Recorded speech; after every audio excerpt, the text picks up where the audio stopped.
Okay. Today is March 5th, 2015. My name is Phil Rourke, and I am interviewing Captain Ken Lee, a retired submarine captain with over 23 years in the submarine service. He served on 4 nuclear submarines and during shore duty taught Soviet intelligence and ship quieting technologies at the Naval Submarine School in New London, Connecticut. Captain Lee has received several service awards, including the Legion of Merit, 4 Meritorious Service Medals, Navy Commendation Medal, Navy Achievement Medal, and the Navy Expeditionary Medal. I am interviewing Captain Lee as part of the University of Central Florida's Community Veterans History Project. This interview is being conducted in Orlando, Florida. Thank you, Phil. I'd forgotten about some of those things. So. Thank you. Yeah. Thank you. Where and when were you born? Where? Fort Wayne, Indiana, Fort Wayne, Indiana. in November of 1942. Okay. Did you grow up there? I grew up in this one house, 1 bedroom for 21 years, yes. That's nice. Very nice. What were your parents' occupations? What did they do? My dad was a bookkeeper, accountant, office manager type for a seed company. And my mother was in the administrative office of a feed company, so they were seed and feed. Yes, sir. We were farm country in Indiana. Understand. Do you have brothers and sisters? I do. I had an older brother, Bob. He was killed in Vietnam in 1968. I have a younger brother, Ned, who still lives in Fort Wayne, Indiana. And I have a sister, Luann, who's married to an Air Force fighter pilot, retired. She lives near me down near Jupiter, Florida. What type of education did you receive before you joined the service? Standard public education in Fort Wayne up through Northside High School. Then I went to Purdue. Purdue's in West Lafayette, Indiana, about 2 miles west of Fort Wayne. And there I was in the Navy ROTC program, which is what led me to the Navy. I went to school to be a math teacher. Yes, sir. Ended up being a Navy man. And I think we already well, I was going to ask you, do you have other family members that were also in the military? You spoke about your brothers. Yes, my brother Bob was in the Army. And my sister's married to an Air Force pilot. And my younger brother was in the Army for 2 years also. Okay. He was in the, I guess today we'd call it the IT field. Yes, sir. But he also played on the traveling tennis team. That was where he was really tops. Do you have any uncles that were in the military, or? Oh, I had a great uncle, John Lee, in World War I. And interestingly enough, I had a second cousin, Donald Klaus, who served on a submarine out of New London, Connecticut. And it was the same submarine that I went on for my first midshipman cruise when I was in the ROTC program. Went to the same submarine that he had served on many years earlier. It was USS Kavala. Wonderful coincidence there. Yeah, great coincidence. I always remembered, this is Cousin Don, he had a typical lady tattooed on his arm here that he could move her around, you know, by moving his muscles. And that was the talk of the family. I swear he was the only one in the family with a tattoo, and that was norm back then. He was abnormal. Let me see. I was going to ask, how did your family feel about you joining the Navy? I never thought about that question. I'm sure that they were just happy that I was doing what I wanted to do. That's great. It was an honorable thing to do. Yes, sir. It still is, I think. What were you doing before you joined the service? You were attending Purdue. Yeah, I was attending Purdue. Like I said, I was a math major started out to be a math teacher. Russian language minor. I took that for 4 years, which turned out to come in very handy. Yes, sir. But I had to join an ROTC. Back in those days, Phil, going to a land-grant college, which Purdue was, every male student had to take at least 2 years of ROTC, Yes, which they informed me when I showed up to register. Mm-hmm. And they said, which ROTC are you taking? And I said, what ROTC? Yeah. So it turns out every male student then had to take 2 years. I said, I'll take Navy, thinking if I went Air Force or Army, they might send me to Kansas or somewhere. Right. I'd never seen the ocean, by the way. I'd hardly been out of Indiana at this point. I said, well, I'll join the Navy. Maybe I'll see the ocean. Why did you make the decision to minor in Russian? You said you took that all through your 4 years, or? I was a stutterer when I was entering college, had been all my life. I'd taken Spanish. I had to take a language in Yes, the school I was in, and they take Russian, or they have Russian here. Maybe I won't stutter in Russian. So I took Russian. That's interesting. Turned out to be a lot of fun. Also turned out I stuttered in Russian too, so that didn't help there. Okay, talked about that. What was the ROTC training like? I mean, It was interesting. We had 300 and some cadets. So it was a pretty big program, and I quickly got into the 4-year program. And we just took one course in addition to our normal 15 or 18 credit hours. Then we took one ROTC course for three credit hours, plus a drill period each week. Thursday afternoon, that was drill. Mm-hmm. And we had a pistol team. I shot pistol on the pistol team. We had a marching drill team. I marched on the drill team. I turned out I enjoyed everything about the Navy and the ROTC program, so did a lot with it. You spoke. Well, I was going to ask you about specialized training. You spoke about you were on the pistol team and the drill. Was anything else besides that? No, that was all. That was just that was intramural stuff, things to do. Okay. Opportunities to do something new. Once you were in Navy ROTC, then you went into the Navy afterwards. Yes. What were the early days of the Navy like for you?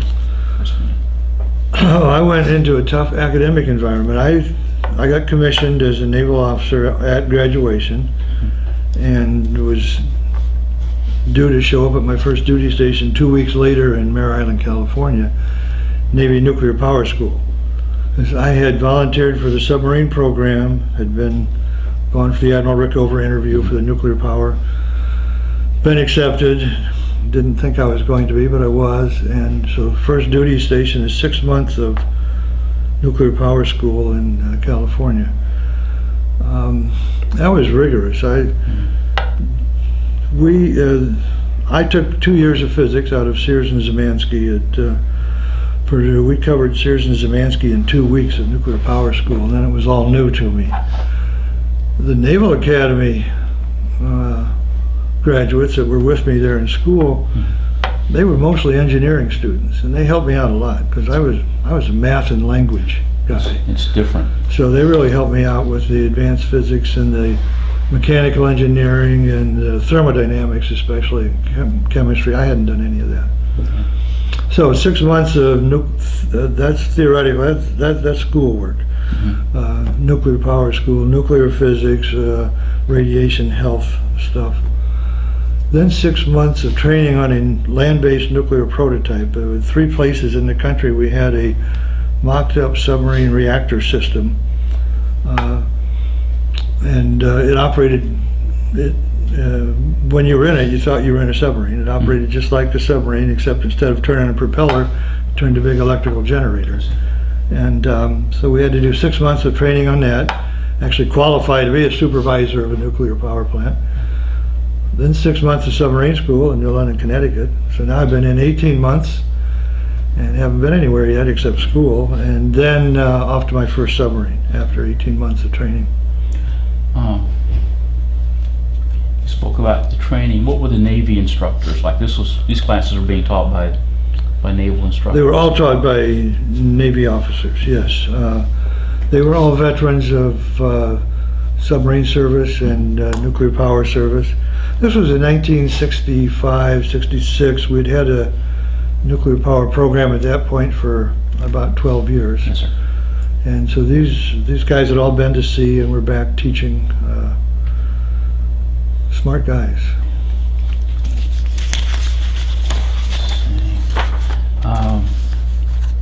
We kind of cover this a little bit. Was there like a period of adjustment when you went into the Navy, or, I mean, it's not civilian life, you know, obviously. So. No, there was no military adjustment. Because the ROTC program, I was kind of militarized. Okay. The big adjustment was the rigor of the academics, actually. I had kind of a funny here about.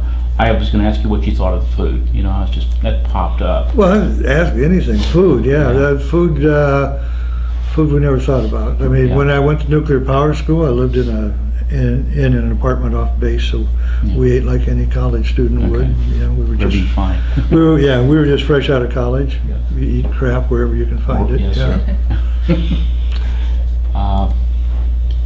When you were assigned to a submarine, what was your first job on a submarine? What was your first duty? Well, my first submarine was the USS Sargo in Pearl Harbor. Mm-hmm. So, and I was like the 13th officer on board. I was the junior officer. Sure.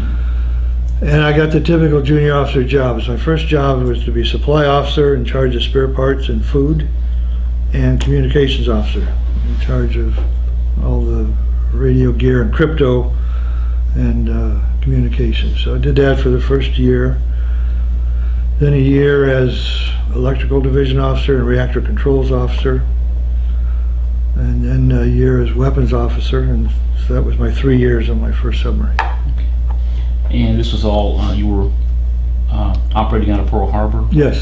For this entire time. Mm-hmm. Okay. How did you like it there? You know, I mean, loved it. Yeah. Who wouldn't want to go live in Hawaii? I mean, truly, until I joined ROTC, like I said, I had virtually not been out of Indiana. I had my first plane ride as a midshipman. They flew some of us from Purdue down to Pensacola Naval Air Station to show us naval air. My first summer, I went on a cruise out of Long Beach, California, so I went all the way to the West Coast and out into the Pacific Ocean. I'd never done any of this before. It's all new world. And so then I did the 18 months of training, and at the end of submarine school, you got to choose your duty assignment based on your class standing. And so we had like, I don't know, maybe 50 some guys in our class, and they had 50 some boats listed on a board. We went to the officers club, ordered beer, had the boats listed, and started choosing our boats in order of class standing. And fortunately, I was up near the top, so Pearl Harbor, Hawaii was there. I said, I want that one. And I got to go. It was terrific. Let's see.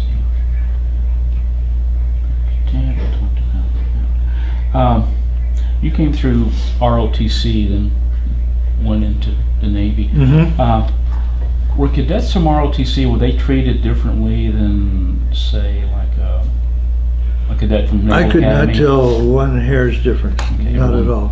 Yeah. There's no, everyone's equal. I mean, Absolutely. Everyone was equally friendly, equally helpful. It was just, I never saw any difference. Let's see. You've talked about Pearl Harbor and how much you liked Pearl Harbor. What was your favorite port for leave while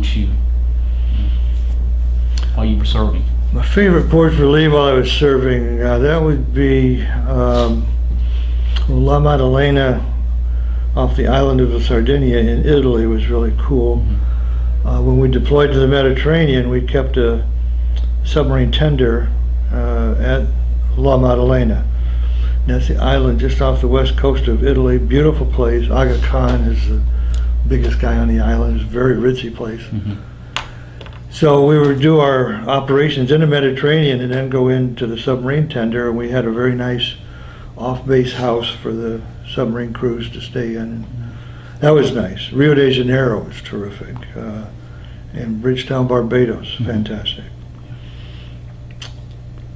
Of course, I didn't meet too many bad ports. Fort Lauderdale was great. What did you usually do while you were on leave? I mean, Leave and liberty, two different things. Liberty is when you're going to ports and you're off for the evening or you're off for a day or two. I see. Yeah, so you basically went out, saw the sights, drank a lot. At the officer level, though, the more senior you got, you had some social obligations ashore. Okay. And I really enjoyed that, especially like when I was in command of a submarine and we went to Barbados and South America, went to Uruguay and Brazil, a couple of cities. We'd pay former calls on the consulate or local mayors. U.S. ambassador came aboard my ship in Uruguay. So there you have formal diplomatic obligations, and that was a lot of fun. I really enjoyed that. And at other times if you were in like a Navy town, not too many social obligations, you just went off and relaxed a little bit. So we talked about leave, and you explained to me the difference between leave and leave. Yeah, right, and then leave is like if you get 2 weeks off a year or something. Okay. Actually, everybody was due 30 days leave a year, but you normally never got to take it. It was too busy. Yeah, it doesn't roll over. Just like most people on vacation, you Yes, know, sir. they don't use it all. No, there's never enough time. So. Right. How did you stay in touch with your family while you were in? In Pearl Harbor, it was difficult. That's probably the only bad thing about Pearl Harbor that I can recall is it was too expensive for people to come visit us and too time-consuming for us to try to go back to the mainland. So after 3 years there, you did get what we called island fever. You felt sort of isolated because, my parents came over one time, never saw my brothers or sisters during that time. Yeah. Other than that, we stayed in touch the normal way back then. Letters, No phone email calls, back no emails. No, there were no computers back then. computers, except for the big ones, the really big ones. I took computer programming at Purdue.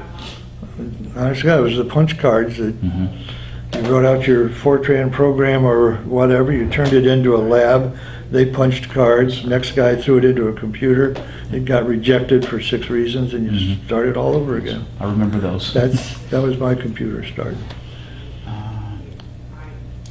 Let's see. You taught Soviet intelligence. At submarine school, yes. I don't know, how do you approach that, from like a military or from a political standpoint, or is that something you're... Totally military. Totally military. Totally military. Our job as a submariner during the Cold War was anti-Soviet warfare, and mostly anti-Soviet submarine warfare. Yes, sir.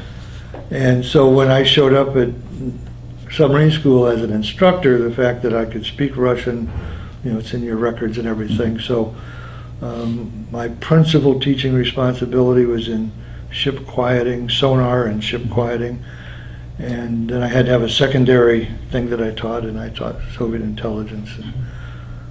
So I had access to all of our country's classified information about the Soviets, but I just was always fascinated with them and read unceasingly. So I enjoyed doing that. Let me see. Okay, let me see, what was in here?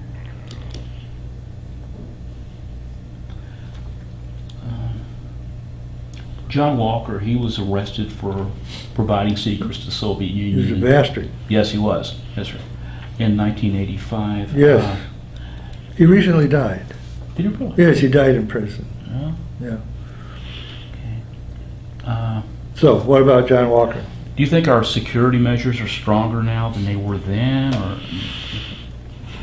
Oh, security measures are probably stronger, but the crooks' capabilities are a lot greater.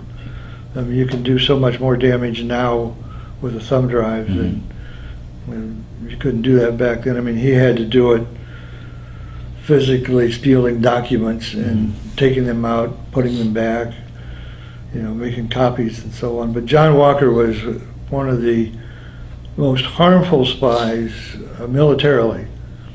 Well, throughout the Cold War period, he was the worst. In that he gave the Soviets the most information, made a dramatic step jump upwards in the Soviet submarining capabilities because John Walker gave them so much of our classified information about how we built and operated submarines. And he did it by giving them the actual crypto key list so they could intercept our communications too for several years. It's totally devastating. That's pretty scary. Yeah, Pretty scary. It's like Enigma code type thing in a way. exactly. They can Yeah. open it up and see what's Yeah, we just had that great movie about Alan Turing. Yes, sir. And, well, the Enigma on our side at the time I was doing this was called a KW7 cryptographic keying machine for radio communications, and he gave him key lists for KW7 because he was the keyless custodian on his ship. Terrible. Yeah. It's a terrible thing. What was the most difficult area you were ever deployed to? Most difficult area deployed. Well, early on my first deployment on my first submarine, second deployment, was off the Soviet coast up north, off the Kamchatka Peninsula. Cold, constant cold. It's like 30-degree water, and it was an old style submarine, so portions of the submarine where you're running a nuclear power plant and a steam plant, that's hot. The other parts of the submarine were cold. There was sweat dripping off of any exposed metal in the hull and so forth, and it was a damp, cold, difficult environment. We had some people get really sick from it. And then in the North Atlantic, the weather was the worst. It's bad weather. You'd get storms where you didn't want to get anywhere near the surface, but you had to come up to communicate. Yes, sir. Or something, and the sea just really tossed you around and created havoc. We talked about this a little bit earlier. What was the most difficult area you were deployed in? What was the most enjoyable area? Rio de Janeiro, in Bridgetown, Barbados. Yeah. Yeah, this was interesting. This was when I was on my fourth ship, and I was the captain. And every 2 years, and we still do this to this day, the Navy sends a small task group down to South America and to some Caribbean countries for friendly interoperating exercises. It was called Operation Unitas. I think I was on Unitas 23. And I did it right after the Falklands War, so things were a little bit tense, politically speaking still. Yes, sir. So for my Unitas operation, we did virtually no Navy exercises. Our job was mostly diplomatic. So, how would you like to go to South America, including Rio de Janeiro and Barbados, on a diplomatic mission and not have to do Navy exercises? I say yes. Count me in. So that's what we did. It was really nice. First to Barbados for almost a week, and Punta del Este, Uruguay, which is like it's a resort, great place. Then to Rio de Janeiro, then to Salvador, Brazil, back to Barbados, Puerto Rico. So that was really nice. But Rio, spectacularly beautiful place. Yes. Spectacularly beautiful people who speak a really difficult language. Portuguese seems like there would be a lot of Spanish in it. I didn't see much. I've heard I understand it's completely different. I mean, it's in a lot of ways. Yeah, I really didn't understand anything. Except for one thing. Well, like obrigado is thank you. Obrigado. I remembered that. But coming into port, we had a liaison officer up on top of my submarine with me, up on the bridge as we're going into the harbor. And we're going to anchor out in the harbor.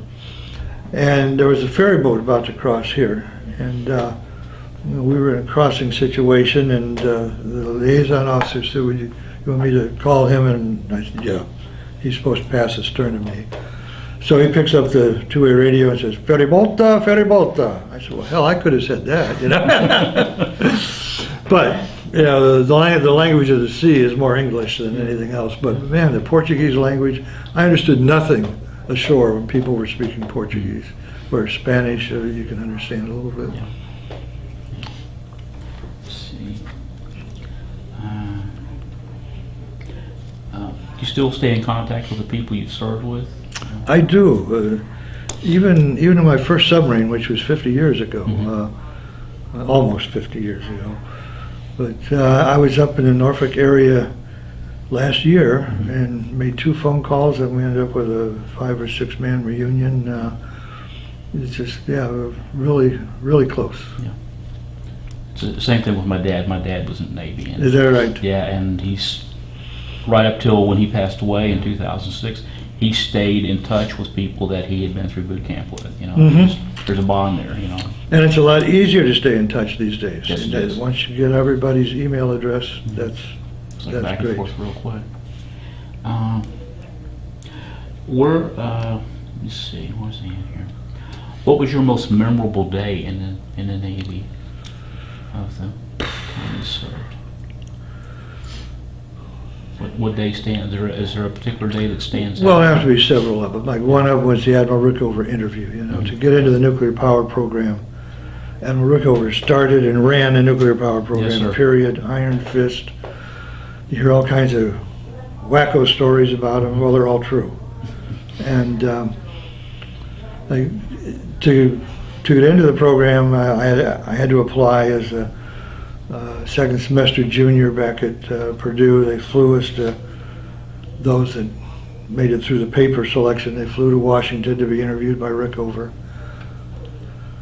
You waited in a little room, and one by one you got towed into his office.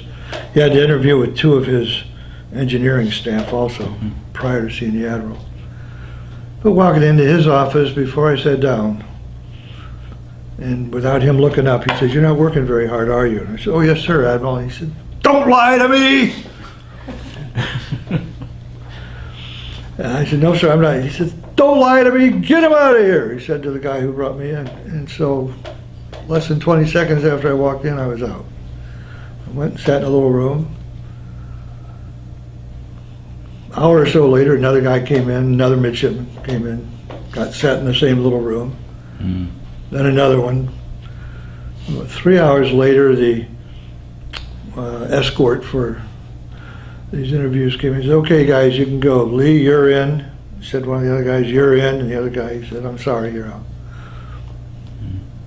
That was my first Rickover interview, so I remember that pretty vividly. That would stand out. Yeah. Getting underway was as the captain of a submarine the first time. That's a pretty vivid memory too. Yes, sir. Being underway on a submarine when we got a message saying that my brother had been killed in Vietnam, that was something. I was on the Sargo off of Hawaii in '68 when that happened, and we immediately went back to port, and I headed home. Another interesting one. What a day this was. I was on submarine Thomas Jefferson, and we had done missile firing, test firings off of Cape Canaveral to certify after an overhaul. And then we went through the Panama Canal, and that was fun. And then we were headed from the Panama Canal on the west side up to San Diego. That's a long haul. If you look at it, I mean, there's a lot of big open ocean there. And about halfway through, we got a message which said, "Jefferson, report your position and your ETA San Diego at best speed." And when we're at sea, no one knows exactly where we are, but they know where we are within a couple hundred miles in this case. And so they wanted us to tell them exactly where we were and how fast we could get to San Diego. And we did. We rarely would we transmit. We always receive messages. And the next message was, on arrival San Diego, drop off Lieutenant Commander Lee. We've got a plane waiting for him to fly to Hawaii to adopt his daughter. And it turned out that back in Hawaii, my wife and I had been on the adoption list for some time, and while I was at sea, she got the phone call which said, "Congratulations, Ann, we have a baby girl for you. You and your husband come down tomorrow and pick her up." That's great. And she said, "Well, not tomorrow. My husband's out at sea." And they said, "Oh my gosh, we didn't know that. We wouldn't have called you. Sorry, we'll call you when the next baby is available." No. And my wife made a few phone calls, and I mean, you're not going to stop somebody at that stage. No. And it all worked, and I got to San Diego within 2 days, flew to Hawaii, adopted my daughter, who was 39 days old, got on an airplane, flew back to San Diego, and didn't see Hawaii again for about 6 weeks, I think. Yeah. So that was a neat day. That's a great day. That's a great day. Yes, absolutely. Oh, boy. That's a great day. Let me see. Where were you when you decided to leave the Navy? I was in Washington, D.C. It's in a intelligence-related job, which was a lot of fun. It was, sort of sexy kind of stuff, and I'd been doing that for almost 5 years, and I got orders then to go be the commanding officer of a submarine tender in Norfolk, which is called a major command.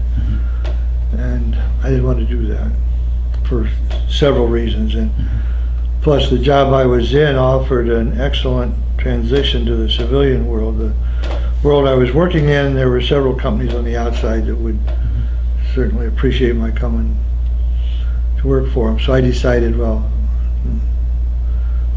I will try that now, because I was nothing but 100% Navy to that point. Yes, sir.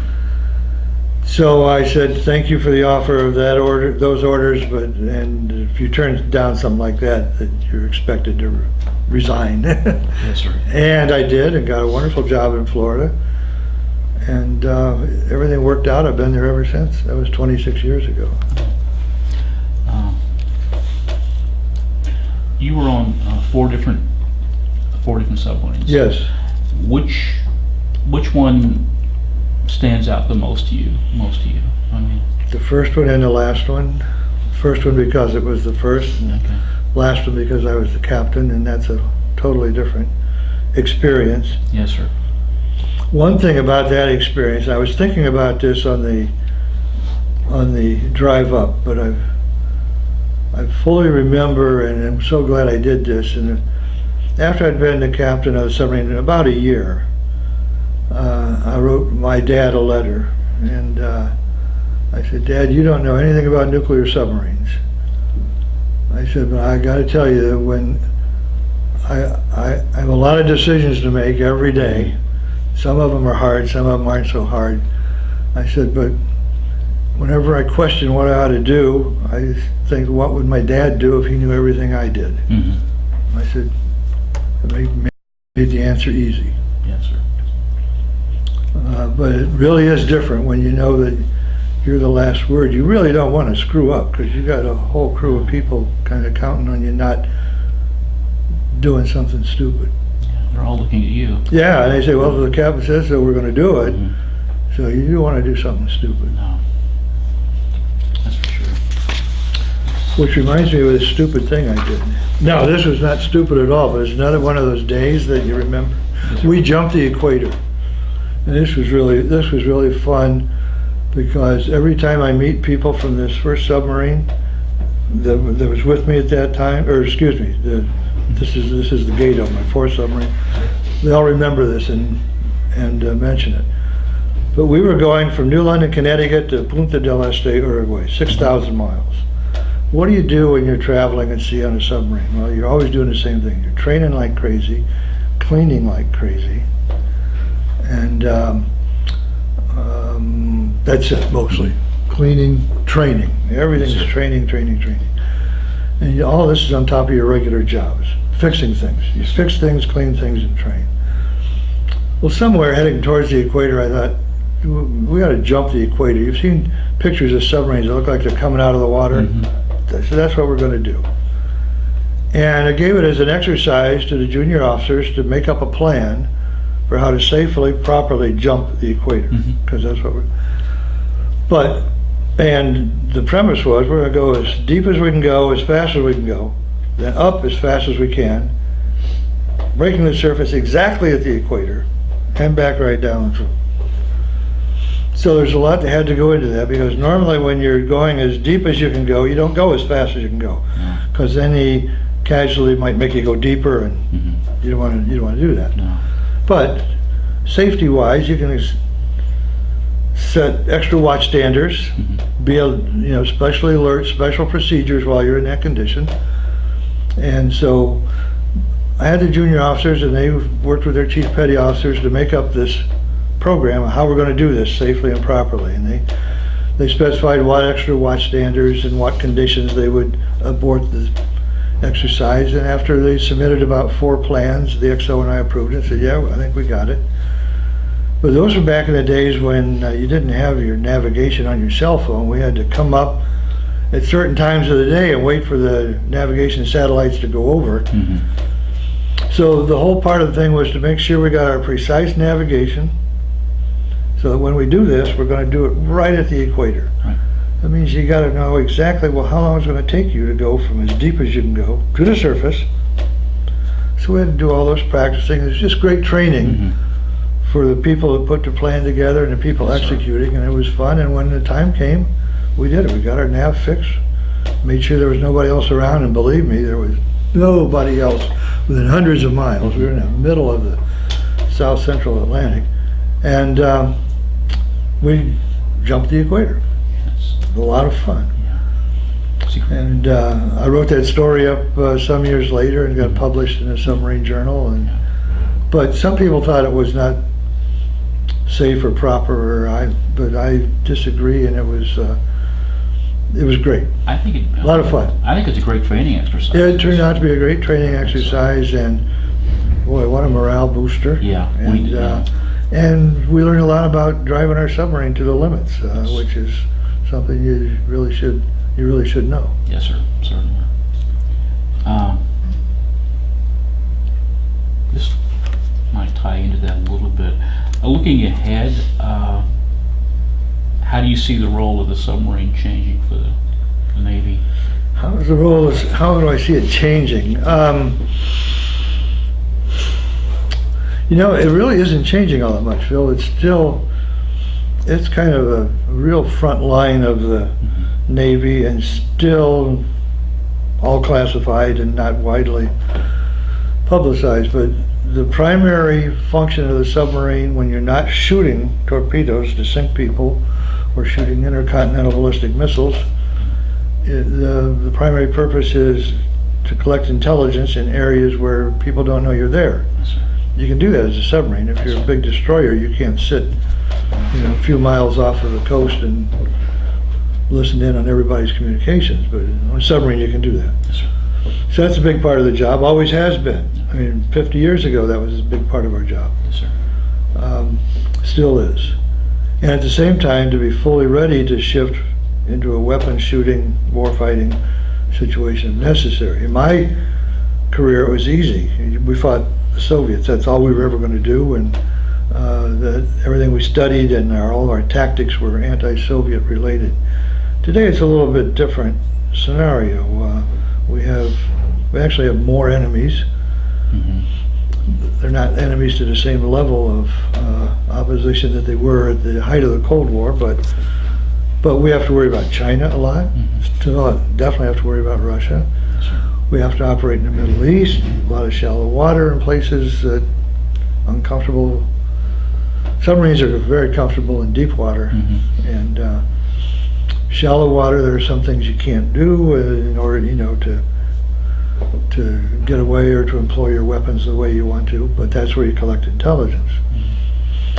But the big thing is the submarines are still a frontline force, and I still go to Washington every year. There's a submarine symposium, they call it, put on by a professional association of ex-submariners in the Naval Submarine League. All the admirals that are running today's Navy, they come to that every year, and they explain to the people that attend, here's what's going on in my part of the Navy. They also bring a captain from the Pacific, captain from the Atlantic, a submarine today. Here's what we've been doing. They bring the senior enlisted guy, we call him the chief of the boat.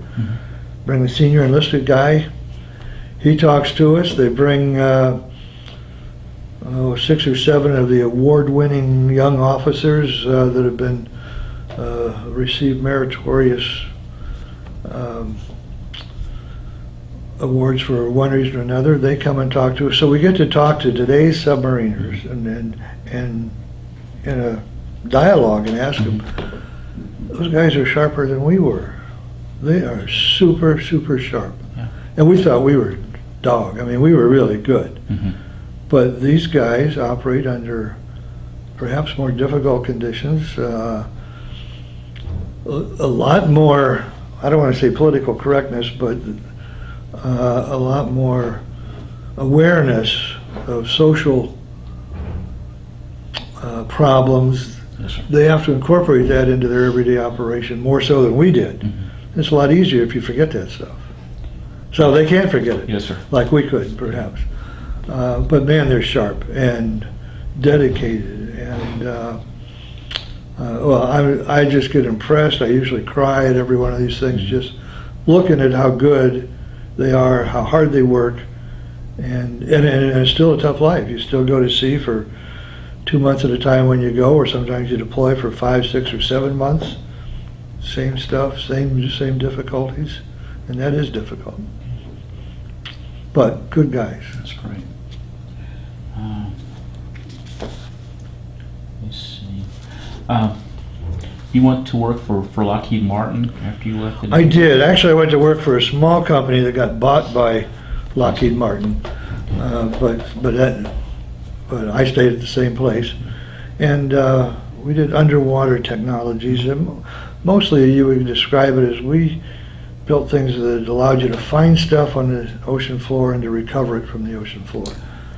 I was wondering what that was. I had read it in the bio that you sent to Taylor. I was wondering what underwater technology. So, Well, first off, to find things, it's usually done by sonar, and it's you either tow a active sonar device. Yes, sir.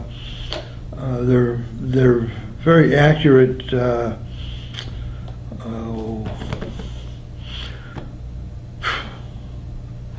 They're scanning sonars, which if you see something down there, you don't just get a dot on the screen, you get a indication of its shape and its size. So we can tow those types of sensors from surface ships. You can tow them from submarines, but you need special gear to do that. Or we send down autonomous vehicles with these scanning sonars on them, tell them where to go look, and they scan, you bring the data back, you look and say, okay, there's something over there. Then you may take underwater cameras over and verify that's what you were looking for. And then you need something that's tethered to a surface ship of some sort to go down and actually pick it up. But people lose things at sea all the time, and so they need to be found and recovered. And then in the offshore oil industry, the scanning sonars are used for underwater platform inspections.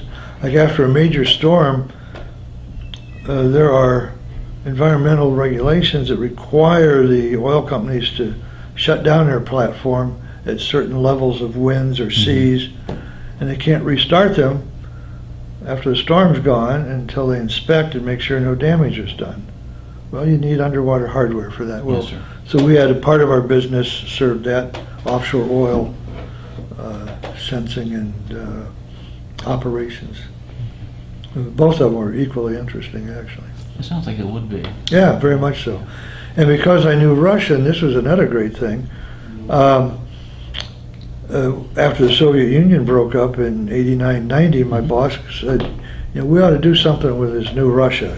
Ken, how would you like to do that? I said, yeah, count me in. And in fact, for the next 10 years, I was the Russian business initiatives leader for our company. Went to Russia numerous times, brought Russian delegations over here. And what we were doing was helping them scope out the type of underwater sensors and equipment and hardware they needed for their offshore oil industry, which they were just starting. Yeah. They didn't really have one, but they were trying to start it in the Far East and up in the Barents Sea. So we had that civilian technology. They were trying to transition a lot of their former defense enterprises into civilian industries, and so we did that. And I mean, I went over there, I think it was 15 times, and I still write for those people. I still go over there. My last time was 2010, just to visit the friends that we made. I was looking out here on a bulletin board, there was a language immersion course advertised for 10 languages. I thought, I want to do that. But, my wife and I went to St. Petersburg, Russia for 6 weeks once in an immersion language course because I wanted to brush up on mine and she knew none.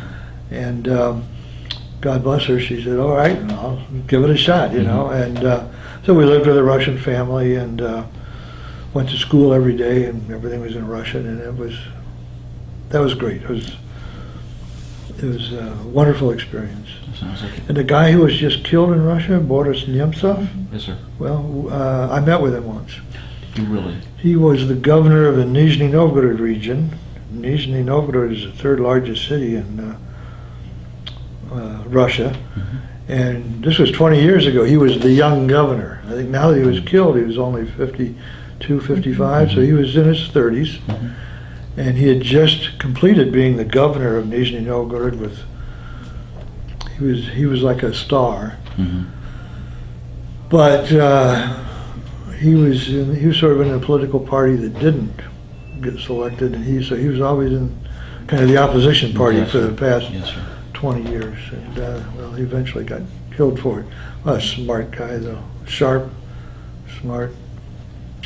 Yeah.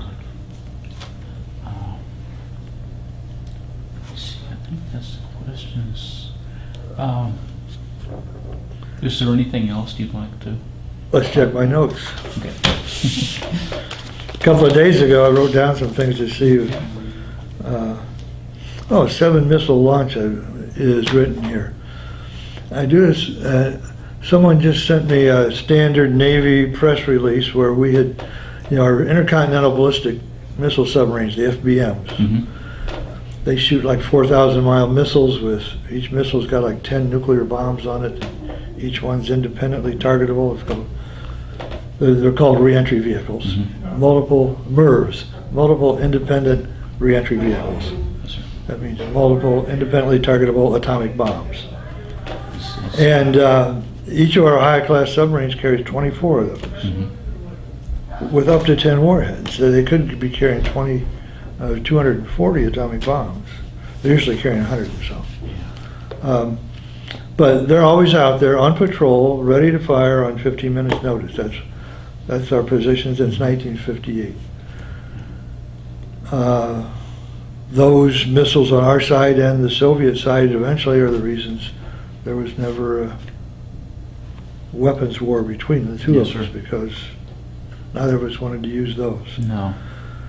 But we still have those. And so I got this message the other day. We had just fired 2 of the Trident D5 missiles successfully. They were the 154th and 55th test missiles. And what they do is they'll take a submarine that's out on deterrent patrol, call it into port, take the atomic warheads off the missiles, put on test warheads, send the submarine back out to sea, back out on patrol, just like you were before we called you in. And then unannounced, they get the launch message, just like they would if they were launching their real missiles. And they have to respond to that launch message within the time and they're given where to shoot them. Target accuracies are required, but they shoot them on a missile test range. We have one in the Pacific, one in the Atlantic. And so at some point after they're out on patrol, they get told to fire those test missiles that have been modified. And everything is just instrumented to the nth degree. And that's how we've proven for 50 years that those things work. Yes, sir. And I think we've shot, of the Tridents, 155 successes out of 156. It was like the 134th one had a little problem with it. The others were all 100% success. Well, I once did that with 7 missiles. I was on the Simon Bolivar out of Charleston, South Carolina. I was the engineer. And they called us in off patrol into Rota, Spain, where we kept a submarine tender and outfitted, we had submarines patrolling out of Rota, Spain. I was patrolling out of Charleston. They called us in, they took the nuclear warheads off of 7 missiles, put on instrumented warheads. It took them about 4 or 5 days, as I recall, sent us back out on patrol. At some point in time, we got the launch message, and we launched 7 Poseidon intercontinental ballistic missiles, one right after the other. Each one weighed 62,000 pounds. Wow. And within 15 minutes of getting the message, you shoot the first one. Mm-hmm. And then in less than a minute thereafter, each one goes off, boom. But you think about that, the submarine is submerged, it's neutrally buoyant, boom, it suddenly pops out a 30-ton missile. Now it's 30 tons light. Right. So it starts flooding water back in to get neutrally, boom, there goes another 62,000 pound missile. Well, these days those missiles are weighing over in excess of 100,000 pounds. I mean, they're huge. Big. But we did 7 for 7. That's a real interesting, I mean, it is a physical jarring on the submarine. I was lucky, I was the engineer, which is like the worst job on board. You're responsible for everything except the missiles and the torpedoes.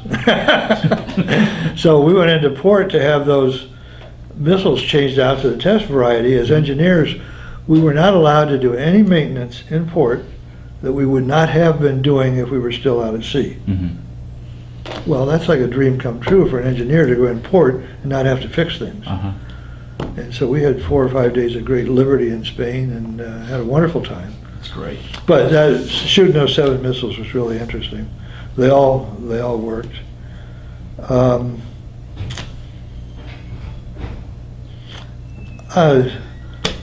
This is Yankee reunion. The last time I was in Russia was 2010. The Soviet ballistic missile submarine back in the Cold War days was called the Yankee class, SSBN. That was what we named it. They had a different name for it. But it was the Yankee class.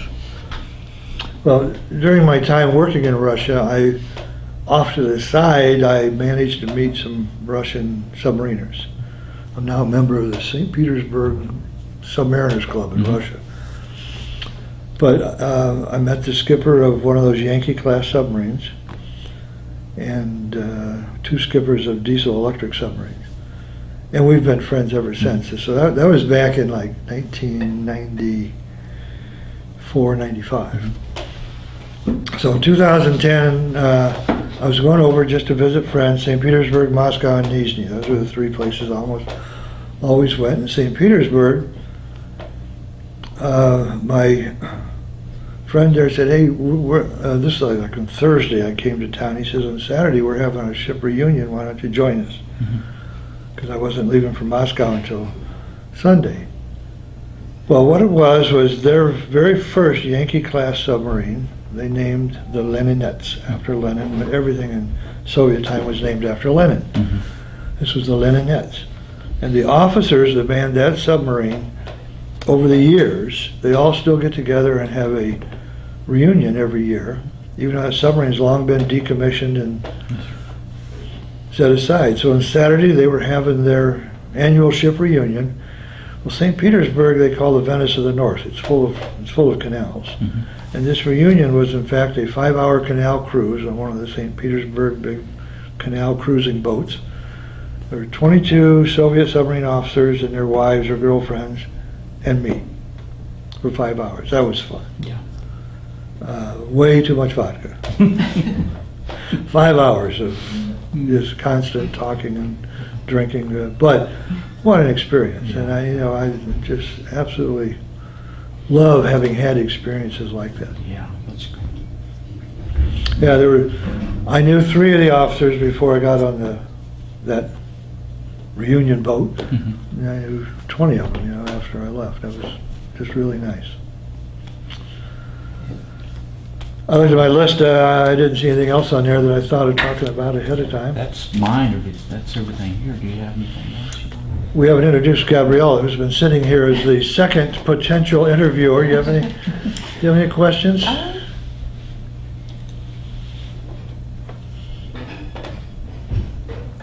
All right. Think as much as you want. No problem. Because you were in at such like an interesting time. Well, I would make a point about that while you think. Very interesting time. Today, the military is held in very high regard. You go to the store and somebody finds you're a veteran, they thank you for your service. But in these times I'm talking about, the 60s and the 70s, Totally different. I mean, the soldiers coming back from Vietnam treated horribly. I remember. And I think people didn't really want to treat them like that.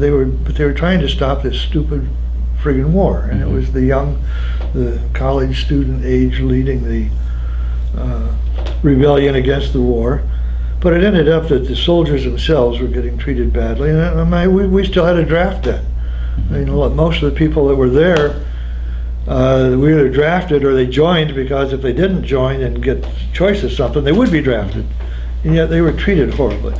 My older brother was in that position. He was in the Army as a helicopter mechanic and helicopter crew chief in Vietnam. Left the Army after 4 years, came home back to Indiana, went back to work for Indiana Michigan Electric Company, where he'd worked before. But it wasn't a good environment. The country's environment was sour on what he had just done with all those years of his life, dangerous years. Well, he ended up going back, working for Air America, which is now everybody knows was a CIA operation, but it was the CIA ops in Vietnam were conducted under the auspices of a company called Air America, and they had planes and helicopters. My brother was a crew chief for Air America, so he was killed actually as a civilian when he went back. But he went back because when he came home, things were crappy here at home. It's not like that. No. No, and I do most of my day is spent doing volunteer work with the Navy League. What do? We support the sea services, all of them. Navy, Marine, Coast Guard, Merchant Marine. And what we do is we just try to do nice things for those local sea service people in our area. We have a large Navy reserve unit, 300 and some people, and they have people deploying to Iraq and Afghanistan all the time. We have a Marine Corps Reserve Center. Same thing. We've got a Coast Guard station there. Just yesterday we had somebody over in the Bahamas. There's a Navy test range over in the Bahamas. And we, like when they have a Sailor of the Year, Sailor of the Quarter, we make them a big nice plaque and tape a $100 bill to it and give it to them. And we do that for all of the military people around. We love doing that. I mean, we treat these people like they're superstars, and it just feels great to do that. Yes, sir. Well, it wasn't like that back in the day, No. but it is now. Yes, it is. And someday it won't be again, because everything swings back and forth, you know. Things But can go- right now, I don't understand the type of warfare we've been doing over in the Middle East any more than I understood Vietnam. It really makes no sense for our guys to be doing urban warfare. That's not what our Army is built for or trained for. And nobody wants to do warfare where you go into people's houses and beat up on families. That's not the type of war we ever should be fighting, but that's what we are. But at least we're taking care of those poor souls that have to go over there and do that for us. That's right. And so that's a nice thing. I mean, that's a good thing that's different about today. I think we're treating them a lot better, as we should. But boy, and so much of the jobs being done by reservists these days, I think that's harder than what I did. You know, I was in 100%. It was just 24 hours a day. I was Navy. These guys, they're reservists. They have to go over there, do this for a year, 14 months, 6 months, whatever it is, then come back and suddenly be a civilian. Yes, sir. And then suddenly go back and go to war again. Well, that's hard. That's hard everywhere. It's hard back on the civilian side, back on your work side, and it's hard going back to war again. But that's what we're asked them to do. So that's different. Yeah. And now Gabrielle's got her question. Yes. I knew you would. Could you just describe like the physical demands of being on a submarine for extended periods of time? The physical demands of being on a submarine. They're really not all that many. One of the things that happens is that because you're shielded from sunshine, you end up being pasty, ugly white when you go to sea for 2 months. You come back looking bad. you don't look healthy. And in fact, we probably aren't very healthy when we come back after 2 months, but you certainly don't look it. But interestingly, there on a nuclear submarine, you're also shielded from the natural radiation that you and I are getting sitting in this room right now. We don't get that because the ocean water, more than our steel hull, the ocean water shields us from that. The submariners that aren't associated with the nuclear propulsion plant get less radiation when they're at sea for 2 months than we do back here doing interviews. And that's because they're shielded by the ocean water. We make our own oxygen to breathe. We scrub the air of the carbon dioxide and the other bad stuff, carbon monoxide and aerosols. So it's a very sterile environment. We make our own water, we make distilled water, very clean oxygen. It's a sterile environment, and when you come up, you smell bad. First, you come up, you open the hatches, and the outside air smells terrible. You go, whoa, that's it. Then when you get home, you realize, no, we smell terrible. And we had just gotten used to how terrible we, and I mean, I would come home from being at sea on a nuclear submarine, you come home, I'd take my uniform off in the garage, and they could throw it in the laundry. And I mean, it's just not a pleasant smell. Diesel submarines, they always smelled like diesel oil. That's not so pleasant either, but at least it smelled like something that this stagnant smell of the submarine isn't pretty. Another thing though, nothing heals when you're out there. If you cut yourself, nothing heals. It's like the environment is too sterile. We don't have the bacteria or whatever it takes to help heal things. But if you cut yourself early on a 2-month patrol, it'll still be like you cut it yesterday when you get home. I never thought about that before. Yeah. No, you don't think about it until you cut yourself. Then damn, it's still there. It's still there. Yeah. And then, how did you feel about integration of women into submarines? Because I know there are only a couple now with women on them. Integration of women into submarines, yes, it has started and it will be done by fiat, by edict. I was not for it because that's the last thing the wives we leave back at home, that's the last thing they need, is now not only do their husbands deploy for 2 months at a time or 5 months at a time, but now they've got women on board. That was my first thought about it. It's not whether or not they can do the job. Of course women can do the job. But we've fully integrated women into almost every aspect of the Navy. They're at sea on all the carriers and destroyers, and and it started out, they're only on support ships, and now they're only on carriers in the support department. But they're real war fighters. They fly our fighter jets, and they do everything. It hadn't been done on submarines. I said, well, it's going to be done on submarines by edict. My only concern was that's the last thing the wives at home need, because being a wife of a submariner is a tough job. I mean, you've got no way to contact your husband for any assistance, period. You're responsible for everything. And then when you get home, the two of you somehow or other have to adjust to, okay, who's in charge now? And you don't want it to be to where, okay, dad comes home and now he's only in charge of beating on the kids, in disciplinary sense. Well, that's not a good way to integrate dad back into the family. But on the other hand, dad can't come in the house and give rudder orders, because that doesn't work either.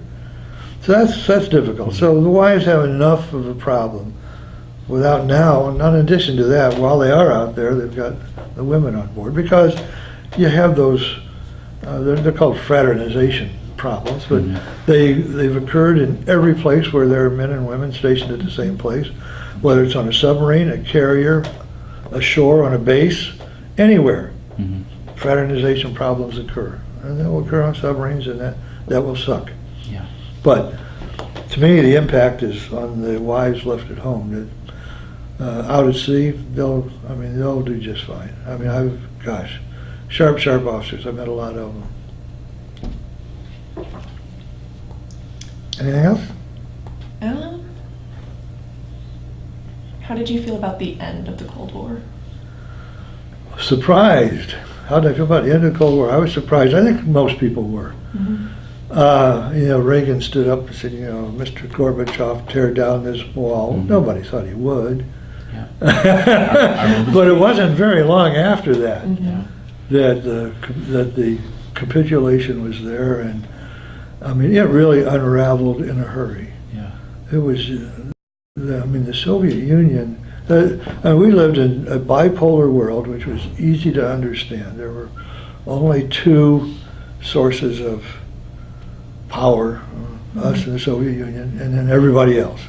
It's an easy world to understand. Today's world is harder. But to have that crumble so completely, and when they did, they fell into a real tough problem. He said, okay, we're not going to be a communist Soviet Union anymore, and now they had to try to figure out how to survive in a capitalist world. They knew nothing about it. I mean, seriously, they didn't know anything. I went over there as a business manager trying to help them do business. And first off, they didn't trust anybody of their own country, let alone foreigners, because they grew up under Stalinist, rat out your buddy, go to the gulag regime. They really did. And it took several years. I first went in '93. And it even took several years after that before they realized that so much of what they were taught in school was BS. And then they got really angry at how they had been treated by their own government for all those years. But for the first few years, they still believed that stuff. And they did not understand at all a friendly, open way of doing things, and they didn't understand business concepts. They're signing agreements. They thought, I'm signing my life away. Now we're just signing an agreement that we're going to meet next August and talk about these things. I'm not signing anything.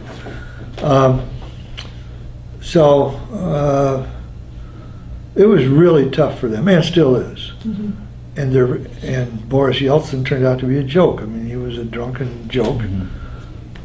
And Putin has brought, under Putin, tough times in Russia early under Putin, but he's brought back their national pride. All the national pride they have is due to him. On the news last night, they said his approval rating is 86% or something.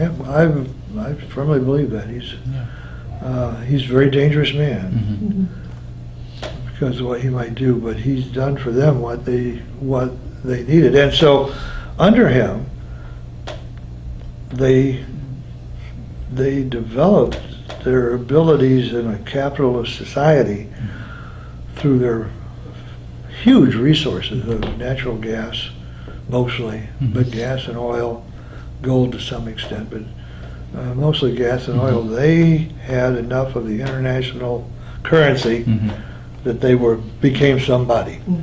Gazprom, their biggest natural gas company, they're the biggest guy on the block. You don't mess with Gazprom. You die, or you go to jail. You really do. But that's what Putin's given them, and they love him for it, and I can't say I blame him. And what a shock for them to go from a communist way of life. But by the way, if you go out into small town Russia, you can't tell the difference. It's still like it used to be. Really? Yeah. Stark, very rural. It's like, for me, it's like going back to, my grandparents lived on an 80-acre farm in Ohio. Well, it's like going back further than that to go into small towns in Russia. I mean, there isn't anything such as paved roads or very few automobiles, trucks, or anything. It's amazing. But the big cities, they're also amazing. They're frontline folks now. Good question. And then, with nuclear warheads, Rick, initially, that seems like it would be somewhat worrying. How did you feel about having those so close? Oh, how do I feel having the nuclear warhead so close? That never never a worry. You know, we've got an operating nuclear reactor, but we've been operating nuclear reactors on submarines 365 days a year since 1954. No accidents. Because Rickover built the system right, and the people that have followed Rickover have run it his way. And it's not easy doing that. You have to, I couldn't believe how hard he made us work. And how hard he got us to work and to make ourselves work. Amazing guy. But the fact that we're there with a nuclear reactor, it didn't bother anybody. In fact, we had nuclear warheads on board. We used to carry nuclear torpedoes too, but I never thought about that. Never. The procedures associated with handling nuclear weapons everything's under what we call two-man rule. There isn't, you don't even open a door to inspect and say read a meter without two men being there to sign off that we're opening the door, and everything is just super controlled. And There's a lot of protocols in place for all of that. sure is, Yes, sir. yeah. Well, submarining is very procedurally driven. That's the only way to do it safely. I mean, whether it's nuclear or not, nuclear bombs or not, if you don't operate a submarine with solid procedures, it's not, you'll drown. That's for sure.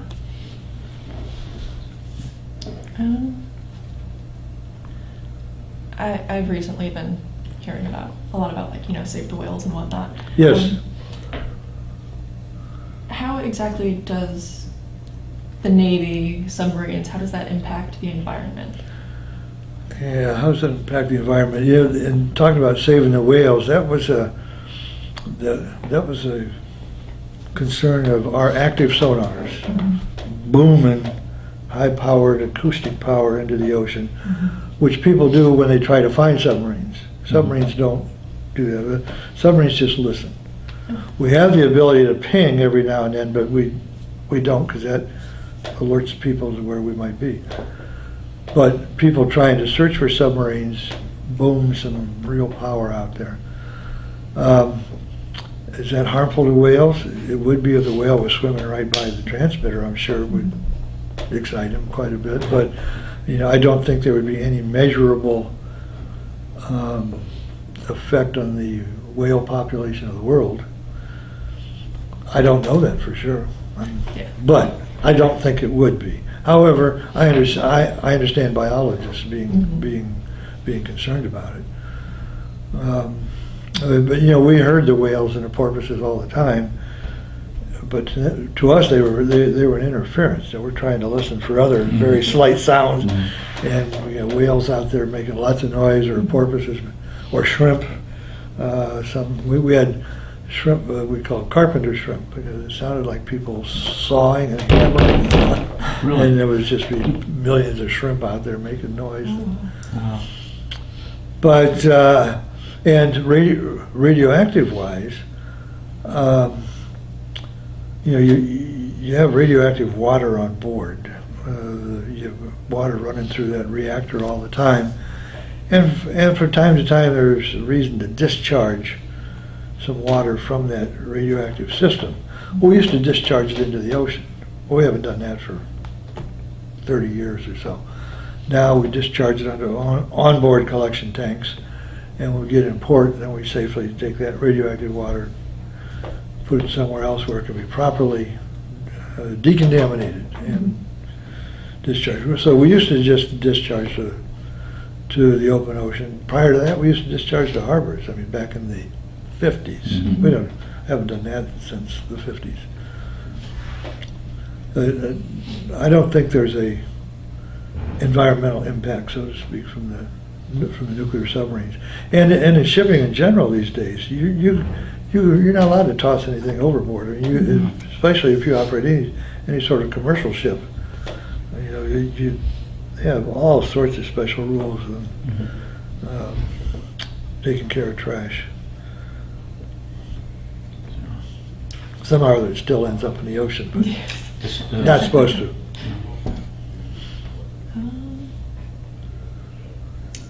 Yeah, I think that's it for me. Well, I'm glad you asked some questions. Those are interesting to me. Yeah. Phil, you all set? I'm good, yes, sir. I'm set. Tyler, you good? We're all good. I was qualified in submarines. Like a pilot gets wings, and it takes at least a year to earn those. And then the gold pin below that is the command at sea pin in the Navy. It doesn't matter what kind of ship you have command of, that's the command pin for